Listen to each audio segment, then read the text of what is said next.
মাহবুব তাকাও, একটু ক্যামেরা বন্দি হও, থাকো স্মৃতির পাতে আবদ্ধ হয়ে থাকো।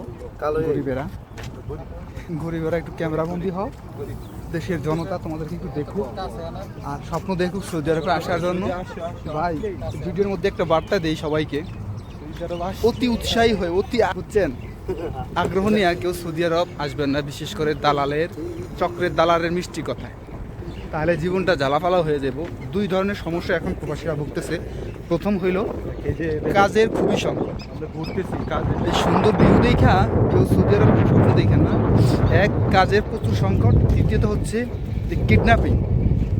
নতুন প্রবাসীরা প্রচুর কিডন্যাপিংয়ের শিকার হইতেছে। কাজের লোভ দেখায়া বিভিন্ন লোকেশনে নিয়ে এদেরকে জিম্মি করে পরিবারের কাছ থেকে টাকা আদায় করা হচ্ছে। এই ধরনের একটা চক্র খুবই সক্রিয় সৌদি আরবে, ভাতা এবং হারা ডিমান্ডগুলো এই সমস্ত এরিয়াতে।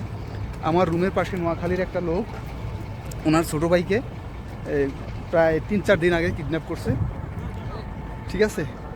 তো কালকেও আসছে রুমে, আমাদের কাছ থেকে অনেকের কাছ থেকে টাকা হাওলাত নিছে ওনার ভাইকে উদ্ধার করার জন্য। তো এই ভিডিওটা আমি আসলে সেই জন্য করতে চাই না, আমি আসছিলাম ঘুরতে, আর ঘোরার মধ্যে মনে আসলো তাই আমি ভিডিওর মাধ্যমে আপনাদের সাথে শেয়ার করলাম।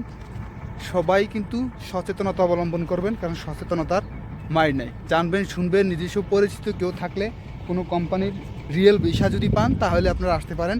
Welcome to Saudi Arabia. না হলে কারো ভিডিও দেখা, কারো প্রবঞ্চনায় পড়ে মিষ্টি কথায় আইসা ভাই নিজের ফ্যামিলিকে পেরেশানিতে ফালায়েন না, নিজের জীবনের মূল্যবান যে সময়টা এটা বরবাদ করেন না। ওকে, আল্লাহ হাফেজ।